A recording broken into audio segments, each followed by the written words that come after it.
Hello everybody, नमस्कार। तो आज मैं 66वीं बीपीएससी का फिजिक्स का लेक्चर 4, ठीक है।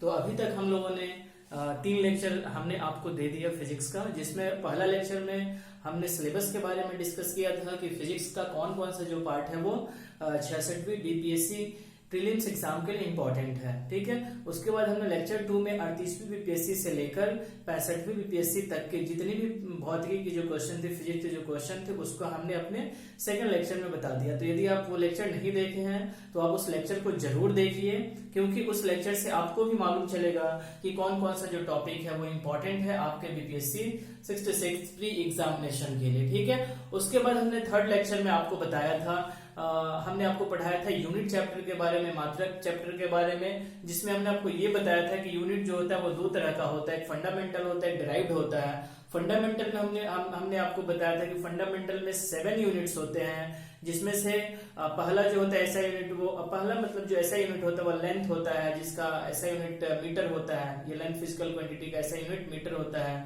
उसके बाद आपका टाइम था, टाइम का ऐसा यूनिट सेकंड होता है। फिर टाइम हो गया, लेंथ हो गया, उसके बाद आपका इलेक्ट्रिक करंट हो गया, ठीक है। इलेक्ट्रिक करंट के बाद आपका हो गया अमाउंट ऑफ सब्सटेंस, जिसका ऐसा यूनिट मोल होता है। उसके बाद टेम्परेचर हो गया, टेम्परेचर का ऐसा यूनिट केल्विन होता है। उसका ल्यूमिनस इंटेंसिटी था, जिसका ऐसा यूनिट क्या होता है, कैंडला होता है। तो आपको ये सब चीज याद रखना पड़ेगा, ठीक है। उसके बाद मैंने कोई डिराइव्ड यूनिट के बारे में बताया था कि डिराइव्ड जो यूनिट होता है वो क्या फंडामेंटल यूनिट से ही मिलकर बनता है। तो चलिए आज हम लोग लेक्चर 4 स्टार्ट करते हैं, ठीक है। So today we are going to start lecture number 4 for BPSC 66 prelims examination। तो आप मेरे चैनल के साथ जुड़े रहे। आपको मैं सारा जो सिलेबस है साइंस का और मैथ्स का और करंट अफेयर्स, ये मैं आपको एक दो वीडियो में डेली या ऑल्टरनेट करके मैं डालते रहूंगा। तो चलिए लेक्चर 4 जो हमारा टॉपिक है वो क्या है, गति, ठीक है ना। गति जिसको हम लोग इंग्लिश में क्या बोलते हैं, मोशन, ठीक है। तो आज हम लोग मोशन चैप्टर में टोटल 10 टॉपिक को आज हम कवर करेंगे, ठीक है, 1 बाय 1। जिसमें से पहला जो हमारा टॉपिक होगा वो हो जाएगा अदिश राशि। तो पहला हम टॉपिक क्या डिस्कस करेंगे आज, अदिश राशि। और अदिश राशि को हम लोग इंग्लिश में क्या बोलते हैं, स्केलर क्वांटिटी, ठीक है। तो हम लोग स्केलर क्वांटिटी पढ़ेंगे। उसके बाद सेकंड जो हमारा टॉपिक होगा वो होगा सदिश राशि। वो क्या होगा हमारा टॉपिक, सदिश राशि, ठीक है, जिसको हम लोग इंग्लिश में क्या बोलते हैं, वेक्टर क्वांटिटी, ठीक है। और इसके बाद तीसरी जो होगी फिजिकल क्वांटिटी, वो हमारी होगी डिस्टेंस, ठीक है, जिसको हम लोग हिंदी में क्या बोलते हैं, दूरी, जिसको हम लोग इंग्लिश में क्या बोलते हैं, डिस्टेंस, ठीक है।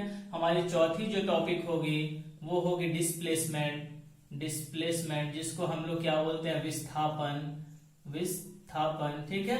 इसके बाद पांचवी हमारी जो टॉपिक होगी आज की वो होगी चाल, जिसको इंग्लिश में हम क्या बोलते हैं, स्पीड। उसके बाद स्पीड, और उसके बाद जो छठी जो टॉपिक होगी, 6th टॉपिक आज हम लोग डिस्कस करेंगे वो होगा वेग, जिसको हम लोग इंग्लिश में क्या बोलते हैं, वेलोसिटी। 7th टॉपिक हम लोग डिस्कस करेंगे त्वरण, जिसको हम लोग क्या बोलते हैं, एक्सेलरेशन, ठीक है, त्वरण डिस्कस करेंगे। इसके बाद त्वरण के बाद हम लोग डिस्कस करेंगे वृत्तीय गति। वो वृत्तीय गति हम लोग डिस्कस करेंगे, जिसको इंग्लिश में हम क्या बोलते हैं, सर्कुलर मोशन, क्योंकि ये सारी इंपॉर्टेंट टर्म है, ठीक है। इन सभी से क्वेश्चंस आते रहते हैं। उसके बाद वृत्तीय गति के बाद हम लोग डिस्कस करेंगे कोणीय वेग के बारे में, ठीक है, कोणीय वेग, जिसको हम लोग क्या बोलेंगे, एंगुलर वेलोसिटी। कोणीय वेग जिसको हम लोग क्या बोलेंगे, एंगुलर वेलोसिटी। और हम लोग इसमें रिलेशन भी देखेंगे कि लीनियर वेलोसिटी और एंगुलर वेलोसिटी में रिलेशन क्या होता है। उसके बाद आज का हमारा जो लास्ट जो टॉपिक है वो हो जाएगा न्यूटन की गति, ठीक है ना। न्यूटन की गति हम इसको देखेंगे कितना कवर हो सकता है, ठीक है। तो हमारा ये आज का 10 टॉपिक है। तो 10 टॉपिक के बारे में हम डिस्कस करेंगे 1 बाय 1। तब तक आप इसको नोट कर लीजिए, फिर मैं बोलूंगा, वीडियो को पॉज करके आप इसको नोट करते चलिएगा, ठीक है।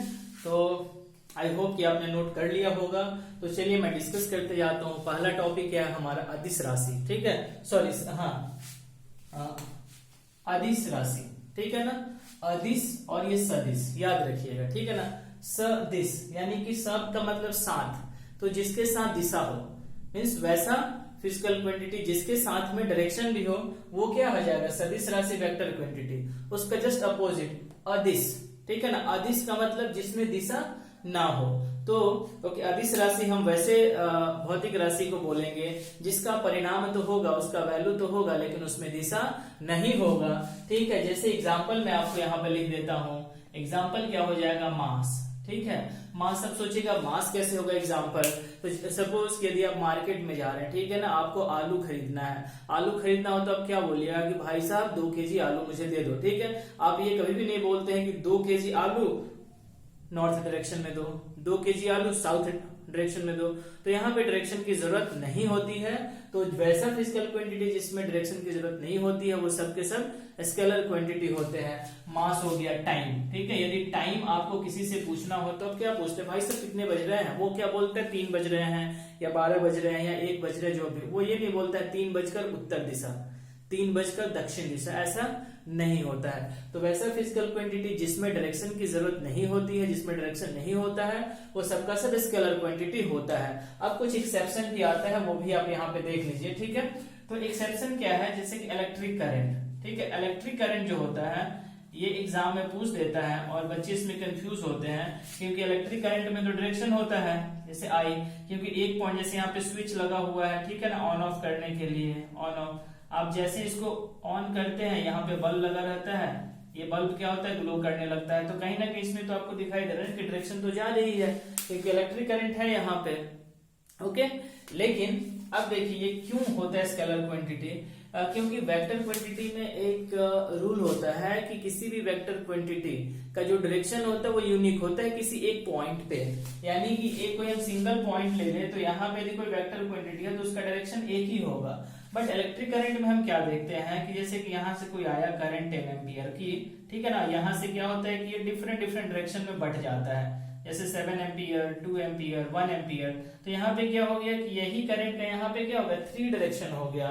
तो एक ही पॉइंट पे किसी एक करंट का यदि 2-3 डायरेक्शन हो रहा है, इट मीन्स ये क्या है, स्केलर क्वांटिटी नहीं है। प्लस उसके बाद इसमें ये भी चीज है कि यहाँ तो डिवाइड तो हो गया, एक चीज और इसमें देखिए, ठीक है, इससे ज्यादा बेटर होगा उसको समझने में, कि हम लोग वेक्टर में, आप जब हायर क्लासेस में वेक्टर एडिशन पढ़िएगा, ठीक है, यहाँ पे बीपीएससी के लिए उतनी पढ़ने की जरूरत नहीं है। तो उसमें क्या होता है कि इलेक्ट्रिक करंट वेक्टर एडिशन को या वेक्टर सब्सट्रैक्शन को फॉलो नहीं करता, इसलिए वेक्टर क्वांटिटी नहीं होता है। ठीक है, वेक्टर क्वांटिटी नहीं होता है। तो इलेक्ट्रिक करंट क्या हो गया, स्केलर क्वांटिटी। तो ये आप याद रखिए, एग्जाम्पल एग्जाम में पूछता है, ठीक है ना। प्रेशर लास्ट ईयर पूछा था कि प्रेशर किस टाइप का क्वांटिटी होता है, स्केलर या वेक्टर। तो प्रेशर क्या होता है, स्केलर क्वांटिटी। ठीक है, इलेक्ट्रिक करंट भी क्या होता है, विद्युत धारा, विद्युत धारा भी होता है स्केलर क्वांटिटी। टेम्परेचर भी स्केलर क्वांटिटी होता है। तो आई होप कि आपको स्केलर क्वांटिटी समझ में आ गया हो। ठीक है, यदि आप लिखना चाहते हैं तो लिख लीजिए, मैं फिर से बोल दे रहा हूं कि वैसी भौतिक राशि जिसमें केवल परिणाम होता है, उसका दिशा नहीं होता है, उससे वैसे हम भौतिक राशि को क्या बोलेंगे, अदिश राशि बोलेंगे। एग्जाम में डेफिनेशन पूछना नहीं है, बस आपको एग्जाम्पल याद रखना है, बाकी आप एग्जाम्पल बुक से भी देख लीजिए। दूसरा हमारा टॉपिक है सदिश राशि, जिसको हम लोग क्या बोलते हैं, वेक्टर क्वांटिटी। ठीक है, तो सदिश राशि वैसे भौतिक राशि होते हैं जिनमें परिणाम के साथ साथ दिशा होते हैं, और साथ साथ ये जो वेक्टर का जो अलजेब्रा है, ठीक है ना, वेक्टर अलजेब्रा जिसमें वेक्टर एडिशन, सब्सट्रैक्शन, मल्टीप्लिकेशन ये सब आता है, उसको भी ये फॉलो करेंगे। इसके लिए सिंबल आप याद रखिएगा। ठीक है, मैं इसको मिटा देता हूं ताकि मुझे समझाने में और लिखने में सही रहे। ओके, तो ये वेक्टर जो क्वांटिटी है जिसको हम लोग क्या बोलते हैं, सदिश याद रखिएगा। सदिश राशि का मतलब जिसमें दिशा साथ में हो। ठीक है, इसको हम लोग वेक्टर क्वांटिटी बोलते हैं, VQ वेक्टर क्वांटिटी। ओके, तो सिंबल के लिए क्या होता है, जैसे फोर्स जो होता है एक तरह का वेक्टर क्वांटिटी होता है, तो इसमें सिंबल हम एरो का साइन देते हैं। एरो साइन रिप्रेजेंट करता है दिशा को। ठीक है, तो फोर्स क्या होता है, फोर्स ये आपका क्या हो गया, सदिश राशि हो गया। डिस्प्लेसमेंट अभी हम लोग पढ़ेंगे, डिस्प्लेसमेंट भी क्या होता है, ये भी सदिश राशि होता है। ठीक है, वेलोसिटी भी क्या होता है, ये भी वेक्टर क्वांटिटी होता है। एक्सेलरेशन भी वेक्टर क्वांटिटी होता है। तो जिसपे ये साइन होता है ये वेक्टर क्वांटिटी होता है। तो जो भी सदिश राशि होते हैं उनमें दिशा और परिणाम दोनों होते हैं, साथ में वो सदिश राशि की जो अलजेब्रिक जो मेथड है उसको भी फॉलो करते हैं। ठीक है, तो आई होप आप लिख लिए होंगे डेफिनेशन। तो ये हो गया। इसके बाद क्या है हमारा, इसके बाद जो नेक्स्ट टॉपिक है वो है दूरी। ठीक है, तो दूरी के बारे में हमने कल भी आपको थोड़ा बहुत बताया था कि डिस्टेंस क्या होता है। ठीक है, पहला चीज आप याद रखिए कि डिस्टेंस जो होता है ये स्केलर क्वांटिटी होता है। ठीक है ना, स्केलर क्वांटिटी का मतलब अदिश राशि। ये किस टाइप का राशि होता है? अदिश राशि, यानी कि इसमें कोई दिशा नहीं होती है। जैसे हम ये पूछते हैं कि दार्जिलिंग से बिहार की दूरी या दार्जिलिंग से छपरा की दूरी कितनी है, तो हम क्या बोलते हैं? 545 किलोमीटर या 550 किलोमीटर। बस हम यहाँ पे डायरेक्शन नहीं बताते हैं। तो डिस्टेंस में डायरेक्शन का जिक्र नहीं किया जाता है, इसमें केवल वैल्यू होता है। ठीक है, जैसे दिल्ली से मुंबई की दूरी कितनी है, तो जो भी होगा 2000, 2500, 3000 किलोमीटर जो होगा वो हम बोलेंगे, ना कि इसमें हम लोग डायरेक्शन की बात करते हैं। ठीक है, जैसे जम्मू कश्मीर का सबसे लास्ट पॉइंट है इंडिया का, और नीचे में कन्याकुमारी का जो सबसे लास्ट पॉइंट है, उसके बीच का डिस्टेंस क्या है, तो हम क्या बोलते हैं? 3200 किलोमीटर। ठीक है, उसमें हम लोग डायरेक्शन बताने की जरूरत नहीं है। तो डिस्टेंस क्या होता है? स्केलर क्वांटिटी होता है। याद रखिए, इसके साथ अब याद रखिए कि इसका जो एसआई जो यूनिट होता है, वो एसआई यूनिट क्या होता है? मीटर होता है। ठीक है, अभी बिजली चली गई, ठीक है, आप देखिए बिजली आ जाएगी तो आपको देखने में दिक्कत नहीं होगा। Okay, so okay, SI unit क्या होता है? डिस्टेंस का मीटर होता है। तो आई होप क्लियर। इसके बाद है विस्थापन। तो विस्थापन को हम लोग इंग्लिश में क्या बोलते हैं? डिस्प्लेसमेंट। ठीक है, आप एक चीज याद रखिए, अब इसमें डिस्प्लेसमेंट क्या होता है? वेक्टर क्वांटिटी होता है। तो ये क्लियर हो गया होगा, वेक्टर क्वांटिटी का मतलब कि ये सदिश राशि हो गया, और सदिश राशि है मतलब इसमें डायरेक्शन होगा। ठीक है, हम यदि डिस्टेंस को ओके एस से डिनोट करते हैं, ठीक है ना, और डिस्प्लेसमेंट को यदि हम डी से लिखेंगे तो इस पे हम लोग एरो की भी साइन दे देंगे। ठीक है, ओके, डिस्टेंस को चलिए ऐसे ही लिखते हैं, बाद में जो होगा तो लिखते रहेंगे, वो तो समझ में आना चाहिए बस। ठीक है, काफी जगह एक्स एक्स में भी लिखा रहता है। तो ये विस्थापन क्या हो गया? वेक्टर क्वांटिटी हो गया। ठीक है, अब इसका भी ऐसा यूनिट क्या होगा? है तो ये भी डिस्टेंस है, तो इसका भी ऐसा यूनिट क्या हो जाएगा? मीटर हो जाएगा। बस इसमें अंतर क्या है कि इसमें परिणाम के साथ साथ दिशा भी जुड़ा हुआ होगा। ठीक है, जैसे वेलोसिटी। ठीक है, तो वेलोसिटी आप जब भी बताओगे, जैसे 50 किलोमीटर पर आवर ईस्ट। ठीक है ना, ओके, तो सॉरी, ये वेक्टर हमें डिस्प्लेसमेंट के बारे में बताना था ना। जैसे d, तो d इक्वल्स टू यदि हम बताएंगे तो 45 मीटर, और इसमें हमें डायरेक्शन भी दिखाना होगा। ठीक है, जैसे कि 45 मीटर किधर की ओर हो गया? ईस्ट की ओर हो गया, इसके ओरिजिन पॉइंट से। ओके, तो ये हो गया डिस्प्लेसमेंट। फाइन, अब देखो डिस्प्लेसमेंट का एक खासियत होता है कि हम लोग डिस्प्लेसमेंट फाइंड कैसे करेंगे। जैसे डिस्टेंस में क्या होता है कि एक्चुअल जो पाथ होता है, जैसे कोई बंदा यहाँ से स्टार्ट किया ए से, या ऐसे ऐसे ऐसे ऐसे घूम के यहाँ पे बी पे आ गया, तो ये पूरे डिस्टेंस को हम ले लेंगे, मेजर कर लेंगे, तो हम उसको क्या बोलते हैं? दूरी बोलते हैं या डिस्टेंस बोलते हैं। लेकिन यदि हम डिस्प्लेसमेंट का बात करें, तो यदि हम इसी एग्जांपल में ए है और बी है, जैसे आपने यहाँ पे देखा है कि ऐसे ऐसे पाथ से आया, ठीक है, तो एक्चुअल पाथ का जो लेंथ होता है उसको डिस्टेंस बोलते हैं, बट द शॉर्टेस्ट पाथ जो होगा इसके बीच का, शॉर्टेस्ट पाथ जो होगा, हम उसको क्या बोलेंगे? डिस्प्लेसमेंट बोलेंगे। ठीक है, तो I hope it is clear कि डिस्प्लेसमेंट क्या होता है? Shortest path between initial and final point. ठीक है ना, सबसे छोटा पाथ, ठीक है, स्टार्टिंग पॉइंट और एंडिंग पॉइंट के बीच का, उसका जो लेंथ होता है उसको हम लोग क्या बोलते हैं? डिस्प्लेसमेंट बोलते हैं। तो इसमें डायरेक्शन तो आ जाएगा ना, क्योंकि हम क्या बोल रहे हैं कि इनिशियल कहां से स्टार्ट हुआ और कहां पे खत्म हो रहा है, तो यहाँ पे इसमें डायरेक्शन आ गया तो डिस्प्लेसमेंट हो गया, इसलिए वेक्टर क्वांटिटी हो गया। लेकिन यदि हम केवल दूरी का बात करते हैं, तो दूरी में हम क्या करते हैं कि एक्चुअल डिस्टेंस कितना उसने कवर किया, ठीक है ना, तो एक्चुअल डिस्टेंस को हम मेजर कर लेंगे। ओके, तो वो हमारा क्या हो जाएगा? डिस्टेंस हो जाएगा। तो आई होप ये दोनों क्लियर हो गया कि डिस्टेंस जो होता है स्केलर क्वांटिटी होता है, ऐसा यूनिट क्या होगा? मीटर होगा। डिस्टेंस जो होता है actual distance travel by body, जो एक्चुअल जो लेंथ ट्रेवल बाय बॉडी आप बोल सकते हो, उसको हम लोग क्या बोलते हैं? डिस्टेंस बोलते हैं। और डिस्प्लेसमेंट क्या बोलते हैं कि shortest path between initial and final point is known as displacement. It's a vector quantity, ऐसा यूनिट भी इसका क्या होगा? मीटर होगा। चलिए, इसके बाद एक और इम्पोर्टेंट चीज आपसे मैं ये पूछ रहा हूं कि सपोज ये डिस्टेंस हो गया s, ठीक है, तो डिस्टेंस का जो वैल्यू होगा डिस्प्लेसमेंट से क्या होगा? हमेशा ग्रेटर होगा, ठीक है ना, साथ साथ इक्वल भी हो सकता है। ठीक है, तो ग्रेटर कब होगा? कि अभी आपने देखा ऐसे यहाँ से कोई ऐसे ऐसे गया, ठीक है ना, यहाँ से यहाँ ऐसे ऐसे कोई गया, ये हो गया a और ये हो गया b, इसको यहाँ पे पहुंचना था, ऐसे घूम कर गया, तो सपोज ये हो गया 10 मीटर, ये हो गया 10 मीटर, ये भी हो गया 10 मीटर, ये भी हो गया 10 मीटर, ये भी हो गया 10 मीटर, तो टोटल डिस्टेंस क्या हो जाएगा? यदि हम डिस्टेंस यहाँ फाइंड करें 10, 20, 30, 40, 50 मीटर हो जाएगा, ठीक है। लेकिन यदि हम डिस्प्लेसमेंट फाइंड करना होगा तो हम ये वाला लेंथ को मेजर करेंगे, ठीक है, कि ये वाला डिस्टेंस कितना है, तो ये हो सकता है कि लेस देन 10 हो, ठीक है ना, या हो सकता है कि 8 मीटर हो। तो यहाँ पे आप क्या देख रहे हो कि एस की जो वैल्यू है वो क्या है? डिस्प्लेसमेंट से ज्यादा है, तो डिस्टेंस की वैल्यू जो होगी डिस्प्लेसमेंट से ज्यादा होगी, या इक्वल भी हो सकता है। इक्वल कब होगी? स्ट्रेट लाइन मोशन में, जैसे कोई बॉडी यहाँ से चला, यहाँ पे आकर रुक गया, तो इस केस में डिस्टेंस का जो वैल्यू होगा, सपोज ये 20 मीटर है, तो डिस्टेंस भी क्या हो गया? 20 मीटर, और डिस्प्लेसमेंट भी क्या हो गया यहाँ पे? 20 मीटर, तो इस केस में ये इक्वल हो सकता है। तो डिस्टेंस जो होगा डिस्प्लेसमेंट से या तो ग्रेटर होगा या तो उसके इक्वल हो सकता है, ठीक है, उससे छोटा नहीं होगा। तो ये हमारा डिस्टेंस और डिस्प्लेसमेंट भी क्लियर हो गया, ठीक है, ओके। तो यदि इसमें डिफरेंस पूछेगा तो बता सकते हैं। इसके बाद तो अभी तक हम लोगों ने 3 टॉपिक पढ़ लिया, ठीक है, 4 टॉपिक हमने पढ़ लिया। अब इसके बाद है हमारा चाल, और दूसरा क्या है इधर? वेग। चाल और वेग, चाल को हम लोग क्या बोलते हैं? स्पीड, और वेग को हम लोग क्या बोलते हैं? वेलोसिटी, ठीक है। एक चीज आप याद रखिए, एस फॉर स्पीड और S for scalar, V for velocity और वी फॉर वेक्टर। तो ये क्लियर है? ये स्पीड क्या होता है? स्केलर क्वांटिटी होता है। वेक्टर क्या होता है? वेलोसिटी क्वांटिटी होता है। इसके लिए सिंबल क्या लिखेंगे? वी, और इसके लिए सिंबल क्या लिखेंगे? वी पे एरो, ठीक है, ओके। इसके लिए फॉर्मूला क्या हो जाएगा? v equals to S by T, यानी डिस्टेंस अपॉन टाइम। यहाँ पे क्या हो जाएगा? v equals to displacement upon time, ठीक है। ऐसा यूनिट क्या होगा? तो ऐसा यूनिट के लिए हमने आपको बताया था, डिस्टेंस के लिए मीटर और टाइम के लिए सेकंड। इसका भी ऐसा यूनिट क्या होगा? मीटर पर सेकंड। डिस्प्लेसमेंट क्या है? तो डिस्टेंस ही, ठीक है, लेकिन उसमें क्या डायरेक्शन में इंक्लूड है, तो ऐसा यूनिट तो चेंज नहीं होगा, ऐसा यूनिट तो वही होगा। तो ये हो गया चाल और वेलोसिटी के बारे में। तो दोनों में ये डिफरेंसेस भी हो गए और आपको समझ में भी आ गया होगा कि चाल और वेग में क्या डिफरेंस है, ओके।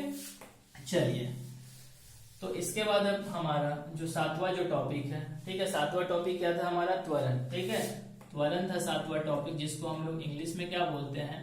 एक्सीलरेशन, ठीक है। तो एक्सीलरेशन क्या होता है? आप याद रखिए, एक्सीलरेशन भी वेक्टर क्वांटिटी होता है और rate of change of velocity होता है। यानी कि यदि आप वेग में समय से डिवाइड कर दीजिएगा तो ये क्या मिल जाता है? एक्सेलरेशन मिल जाता है, ठीक है। क्योंकि अब आप जानते हो ये वेक्टर क्वांटिटी होगा, ये भी क्योंकि ये वेक्टर है तो एक्सेलरेशन भी क्या होगा? वेक्टर क्वांटिटी होगा। साथ में इसका ऐसा यूनिट भी फाइंड करेंगे। तो वेलोसिटी का ऐसा यूनिट हमें मालूम है क्या है? मीटर पर सेकंड, और टाइम का सेकंड, तो यहाँ पे मीटर पर सेकंड स्क्वायर, या हम इसको लिख सकते हैं मीटर सेकंड माइनस 2। तो मैंने आपको कल बताया था अपने लेक्चर 3 में कि ये जो यूनिट चैप्टर है ये आपका खत्म तो मैंने कर दिया, लेकिन एक्चुअली में वो खत्म होगा नहीं, क्योंकि हम लोग जब तक फिजिक्स पढ़ते रहेंगे, जो जो चैप्टर पढ़ेंगे उसमें जो फिजिकल क्वांटिटी आएगा उस समय हम डिस्कस करेंगे कि ये वेक्टर है या स्केलर है। दूसरा पॉइंट हम ये लिखेंगे इसका ऐसा यूनिट क्या होगा, प्लस उसके बाद हम इसको डिराइव भी करके दिखाएंगे कि व्हाट इज ऐसा यूनिट, ठीक है। तो ऐसा यूनिट आपको ऐसे ही धीरे धीरे करके याद होगा, ठीक है ना। सारा चीज आपको याद करने की जरूरत नहीं, आप जैसे जैसे आप चैप्टर कंप्लीट करते जाइएगा ऐसा यूनिट भी आपको समझ में आते जाएगा। तो आप इसको देखिए, ठीक है ना, नोट करते चलिए आप, ओके। चलिए, तो आइए, तो अभी तक हम लोगों ने आज के क्लास का 7 टॉपिक हम लोगों ने कंप्लीट कर लिया। पहला हमने क्या पढ़ा? ओके, अदिश राशि, जिसको हम लोग क्या बोलते हैं? स्केलर क्वांटिटी, ठीक है। ओके, अदिश राशि क्या होता है? वैसा फिजिकल क्वांटिटी, वैसा भौतिक राशि जिसमें केवल परिणाम हो, दिशा ना हो, वैसे को हम लोग क्या बोलते हैं? सदिश राशि बोलते हैं। हमने अपवाद में बताया था विद्युत धारा में दिशा होती है, फिर भी वो स्केलर क्वांटिटी होता है, वो आप याद रखिएगा, ठीक है ना। प्रेशर भी स्केलर क्वांटिटी होता है। ये 65वीं बीपीएससी में पूछी भी गई थी कि प्रेशर जो, ये 4 ऑप्शन दिया हुआ था कि इसमें कौन सा अदिश राशि है, तो उसमें एक प्रेशर भी था, तो आंसर उसका प्रेशर था। उसके बाद हम लोगों ने सदिश राशि पढ़ लिया। तो सदिश राशि में हमने क्या देखा कि जो फिजिकल क्वांटिटी होते हैं जिनमें परिणाम के साथ साथ दिशा भी हो और साथ साथ वो वेक्टर अलजेब्रा को फॉलो भी करे, तो उसको हम लोग क्या कहते हैं? वेक्टर क्वांटिटी बोलते हैं। हमने आपको कुछ एग्जांपल बताया, जैसे फोर्स हो गया, डिस्प्लेसमेंट हो गया, वेलोसिटी हो गया, एक्सेलरेशन हो गया, ठीक है, जिसको हम लोग हिंदी में क्या बोलेंगे? बल, ठीक है, विस्थापन, त्वरण, वेग, ये सब के सब क्या होते हैं? वेक्टर क्वांटिटी होते हैं, ठीक है। उसके बाद हमने आपको बताया कि डिस्टेंस के बारे में, ठीक है ना। डिस्टेंस जिसको हिंदी में दूरी बोलते हैं, ये डिस्टेंस क्या होता है कि एक्चुअल पाथ जो हम ट्रेवल करते हैं उसी को हम डिस्टेंस बोलते हैं। डिस्टेंस स्केलर क्वांटिटी होता है क्योंकि इसमें डायरेक्शन नहीं होता है, इसका ऐसे यूनिट क्या होता है, मीटर होता है, ठीक है। उसके बाद जो फोर्थ जो टॉपिक था हमारा विस्थापन था, जिसको हम इंग्लिश में डिस्प्लेसमेंट बोलते हैं। मैंने आपको बताया था कि डिस्प्लेसमेंट क्या होता है, shortest distance between initial and final, यानी कि वो सबसे कम दूरी कहाँ से, स्टार्टिंग पॉइंट से लेकर फाइनल पॉइंट के बीच का जो होता है उसी को हम क्या बोलते हैं, विस्थापन या डिस्प्लेसमेंट बोलते हैं। डिस्प्लेसमेंट जो होता है वेक्टर क्वांटिटी होता है क्योंकि इसमें मैग्नीट्यूड के साथ साथ डायरेक्शन भी होता है, ठीक है। इसकी भी ऐसा यूनिट क्या होती है, मीटर होती है। उसके बाद हमारा जो पांचवा जो टॉपिक था वो था स्पीड, ठीक है। स्पीड क्या होता है, speed S for speed, speed is a scalar quantity, याद रखिए, ऐसे स्पीड ऐसे स्केलर क्वांटिटी, ठीक है ना। ये स्केलर क्वांटिटी होता है, इसके लिए फॉर्मूला इसको फाइंड करने के लिए क्या कहते हैं, डिस्टेंस अपॉन टाइम, ठीक है। डिस्टेंस अपॉन टाइम सिंबल क्या होता है, भी लिखते हैं। वैसे वेलोसिटी क्या होता है, v for velocity, v for vector, velocity को हिंदी में वेग बोलते हैं और ये सदिश राशि होता है, ठीक है। और इसका सिंबल में v पे आपने देखा था कि मैंने एरो का साइन एक लगा दिया था। उसके बाद इसका जो ऐसा यूनिट होता है वो मीटर पर सेकंड होता है। वेलोसिटी का स्पीड का भी ऐसा यूनिट क्या होता है, मीटर पर सेकंड होता है, ठीक है। उसके बाद हमारा जो टॉपिक था सेवेंथ, वो क्या था, त्वरण, जिसको हम लोग क्या इंग्लिश में बोलते हैं एक्सेलरेशन। और एक्सेलरेशन क्या होता है, हम इसको इंग्लिश में बोलते हैं rate of change of velocity, यानी a equals to v upon t, ठीक है। और ये भी वेक्टर क्वांटिटी होता है क्योंकि वेलोसिटी अपॉन टाइम है। और वेलोसिटी का यूनिट क्या होता है, मीटर पर सेकंड, जैसे मैंने आपको बताया। तो मीटर पर सेकंड में सेकंड से यदि हम डिवाइड करेंगे तो क्या होगा, मीटर पर सेकंड स्क्वायर। तो इसका वैल्यू क्या हो जाएगा, मीटर s-2। तो अब हम यहाँ पे क्या करने जा रहे हैं कि आपका डिस्प्लेसमेंट, ठीक है, okay, displacement velocity, displacement velocity और टाइम के बीच में हम लोग यहाँ पे रिलेशन देखेंगे, ठीक है। तो अब देखिए यहाँ पे हम जो वेलोसिटी है, वेलोसिटी को हम लोग दो वेलोसिटी लेंगे। एक क्या लेंगे, इनिशियल वेलोसिटी, एक क्या लेंगे, इनिशियल वेलोसिटी, और दूसरा क्या लेंगे, फाइनल वेलोसिटी, ओके। तो इनिशियल वेलोसिटी को हम लोग u से डिनोट करते हैं और फाइनल वेलोसिटी को हम लोग v से डिनोट करते हैं, ठीक है। तो अंडरस्टूड रहेगा कि मैं u और v वेलोसिटी ले रहा हूँ और यहाँ पे मैं डिस्प्लेसमेंट को क्या ले रहा हूँ, s ले रहा हूँ, ठीक है। तो आपको एट कांस्टेंट एक्सेलरेशन,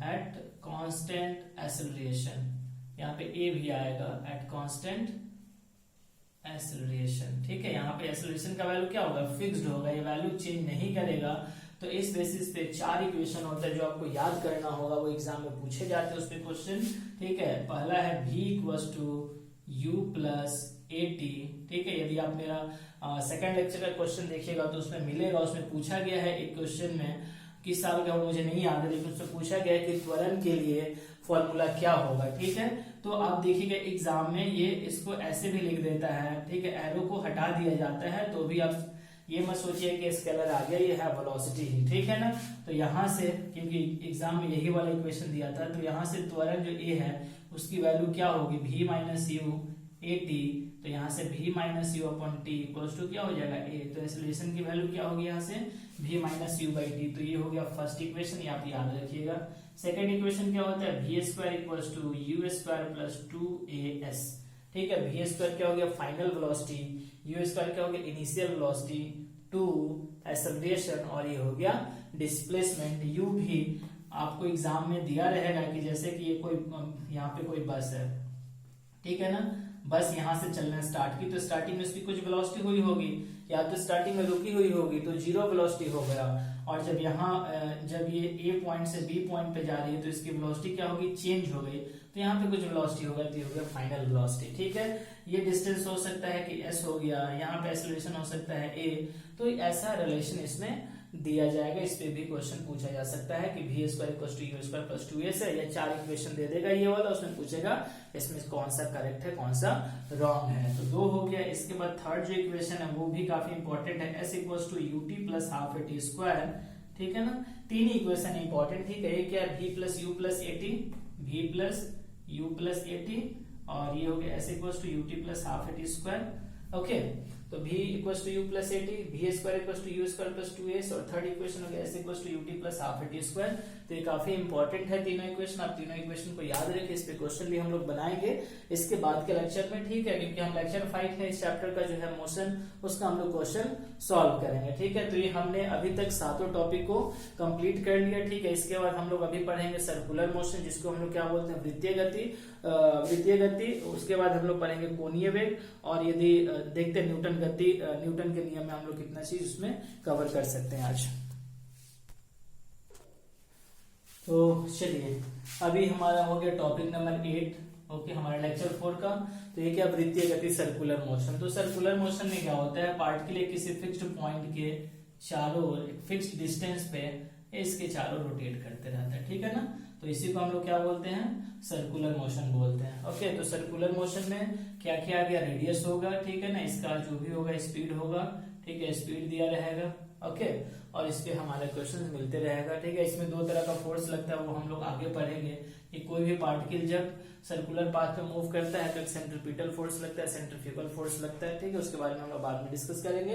तो इस टाइप को मोशन को हम क्या बोलते हैं, सर्कुलर मोशन। अब देखो, यदि सर्कुलर मोशन में डिस्प्लेसमेंट पूछा जाए, यदि वन कंप्लीट रोटेशन में, यदि एक ये कंप्लीट रोटेशन कर लिया, ठीक है, तो इसमें डिस्प्लेसमेंट क्या होगा, तो उसमें डिस्प्लेसमेंट का वैल्यू क्या हो जाएगा, 0 हो जाएगा। वो कैसे, क्योंकि यहीं से स्टार्ट किया और फिर यहीं पे पहुंच गया।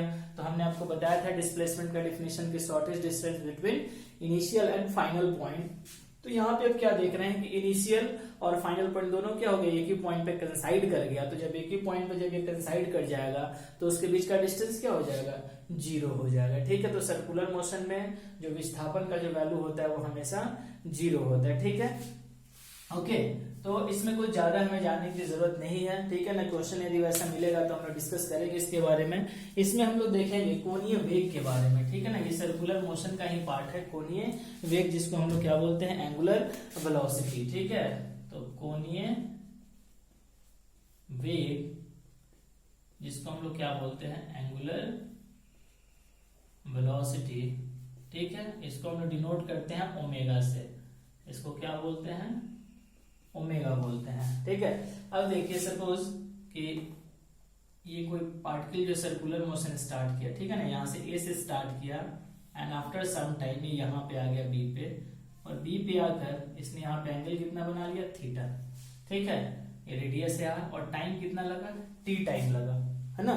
तो यहाँ पे ओके, एंगुलर वेलोसिटी क्या हो जाएगा, यहाँ पे डिस्टेंस के हम क्या लेंगे, थीटा बाई टी।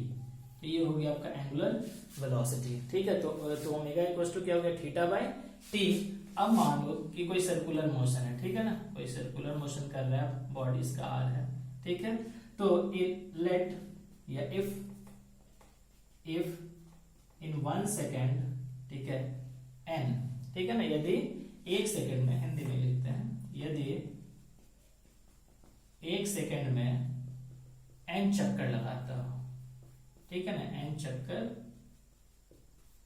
लगाता हो, ठीक है, तो ओमेगा का वैल्यू फिर क्या होगा।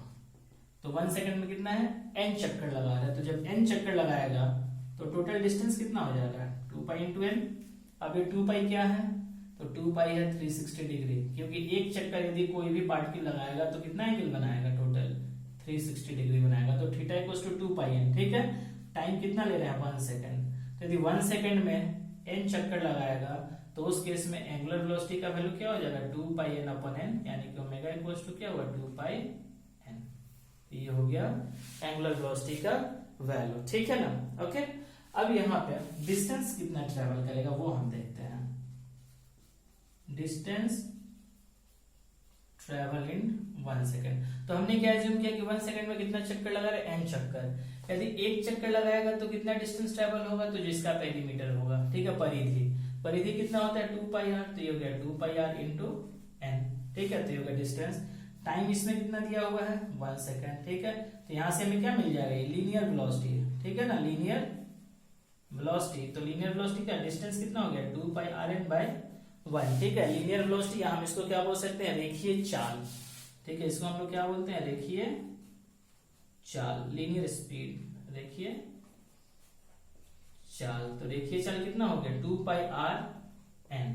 तो यहाँ पे देखो इन दोनों में रिलेशन एग्जाम में आता है कि v और ओमेगा में रिलेशन क्या है, यानी कि एंगुलर वेलोसिटी या लीनियर वेलोसिटी, यही आप लिखिए इसको, रेखीय चाल, ठीक है ना, या एंगुलर स्पीड बोल सकते हैं। एंगुलर स्पीड और लीनियर स्पीड में क्या रिलेशन है, तो v की वैल्यू क्या आ गई यहाँ पे, 2 पाई आर एन, यानी v इक्वल्स टू हो गया 2 पाई आर एन। हम इसको लिख सकते हैं ना, 2 पाई एन इंटू आर, और 2 पाई एन पे क्या लिख सकते हैं, ओमेगा इंटू आर। तो v इक्वल्स टू क्या हो गया, ओमेगा इंटू आर। तो काफी इंपॉर्टेंट है, एग्जाम में पूछा भी जाता है, तो आप इसको नोट कर लीजिए, ठीक है। चलिए, तो आज का लास्ट टॉपिक हम स्टार्ट करते हैं। ठीक है, टॉपिक नंबर 10, न्यूटन का गति नियम, न्यूटन लॉज ऑफ मोशन। ठीक है, तो आपने पढ़ा होगा, बचपन से आप पढ़ते आ रहे होंगे, क्लास 10, 9, 10 से ही न्यूटन लॉज ऑफ मोशन। तो न्यूटन साहब ने तीन लॉ दिया हुआ था। ठीक है ना, फर्स्ट, सेकंड और थर्ड। तो हम ज्यादा डीप नहीं पढ़ेंगे, बस हम उतना ही पढ़ेंगे जितना हमें 66वीं बीपीएससी पीटी के लिए जरूरत है और जितना से क्वेश्चन आता है। तो न्यूटन का फर्स्ट लॉ क्या है, इसको हम जड़त्व का नियम बोलते हैं। यानी कोई भी बॉडी मोशन में तब तक रहेगा जब तक कि उस पर एक्सटर्नल फोर्स ना लगाया जाए। ठीक है ना, जैसे ये बॉडी, ये जो पेन है, ये क्या है, रेस्ट में है। ठीक है, तब तक रेस्ट में रहेगा जब तक कि हम इस पे फोर्स नहीं लगाएंगे। फोर्स लगाएंगे तभी मूव करेगा। दूसरा ये है कि यदि ये बॉडी मूव कर रहा है तो ये तब तक नहीं रुकेगा जब तक कि हम इससे फोर्स नहीं, जैसे यहाँ से मूव कर रहा है तब रुकेगा जब हम फोर्स लगाएंगे तब। तो दोनों चीज है। ठीक है ना, तो ये फर्स्ट नियम में क्या बोला है न्यूटन साहब ने क्या बोले हैं कि यदि कोई बॉडी मोशन में है तो वो तब तक मोशन में रहेगा जब तक कि हम उस पर कुछ एक्सटर्नल फोर्स ना लगाए उसको रोकने के लिए, या कोई बॉडी तब तक रुका हुआ रहेगा और तब तक वो रेस्ट में रहेगा जब तक कि हम उस पर कोई फोर्स अप्लाई ना करें। जैसे एग्जांपल, जैसे कोई बस रुकी हुई है, ठीक है ना, तो तब तक रुकी रहेगी जब तक कि हम उसको स्टार्ट करके उस पर इंजन से फोर्स ना लगेगा तब तक वो चलेगा नहीं। यदि बस चल रही है, हमें रोकनी है, तो वो तभी रुकेगी जब हम ब्रेक लगाएंगे, एक्सटर्नल फोर्स लगाएंगे। तो ये पहला नियम बोलता है। ठीक है, तो ये थ्योरेटिकल नियम है। सेकंड जो नियम है ये इंपॉर्टेंट है। ठीक है ना, न्यूटन्स लॉ ऑफ सेकंड ये बोलता है कि जो फोर्स एग्जर्ट होता है किसी भी बॉडी पे यदि हम फोर्स जो अप्लाई करते हैं वो फोर्स उस बॉडी के rate of change of momentum के होता है, यानी कि मोमेंटम p/t होता है। ठीक है, मोटा मोटी तौर पे आप ये लिख सकते हैं, ऐसे हम इसको dp/dt लिखते हैं। ठीक है, dp/dt, बट आप मोटा मोटी आप ये लिख सकते हैं कि ये m, या लिख दीजिए आप d, मोमेंटम क्या होता है m/v/dt। अभी हो जाएगा, m को बाहर निकाल देंगे तो dv/dt, और ये dv/dt क्या होता है, एक्सेलरेशन। तो ये आप याद रखिएगा कि फोर्स क्या होता है, मास इनटू एक्सेलरेशन, और ये काफी इंपॉर्टेंट है फॉर्मूला। ठीक है, यदि हम इसका वैल्यू केवल लिखे तो हम सिंपली लिख सकते हैं m equals to mass into acceleration. तो ये है Newton second law of motion. अब यहाँ पे f क्या है, तो मैंने आपको फर्स्ट क्लास में बता रहा, f क्या, फोर्स। ठीक है, अब इसका याद रखिए, फोर्स का ऐसा यूनिट क्या होता है, न्यूटन। ठीक है, फोर्स का ऐसा यूनिट क्या होता है, न्यूटन, कैपिटल N। ठीक है, या इसका एक अनदर भी यूनिट हो जाएगा, क्योंकि ये क्या, m क्या है यहाँ पे, मास। तो मास का क्या होता है, केजी। एक्सेलरेशन का मैंने क्या बताया था, मीटर पर सेकंड स्क्वायर। तो इसको हम क्या लिख सकते हैं, केजी मीटर पर सेकंड स्क्वायर। यानी कि आप 1 न्यूटन इक्वल्स टू, ये भी लिख सकते हैं 1 केजी मीटर पर सेकंड स्क्वायर। देखिए, यूनिट जो चैप्टर है हमेशा चलते रहेगा सभी चैप्टर के साथ में। तो उसके बाद आप ये भी याद रखिए मोमेंटम, क्योंकि क्वेश्चन पूछा गया है बीपीएससी में। तो मोमेंटम के लिए फॉर्मूला क्या होता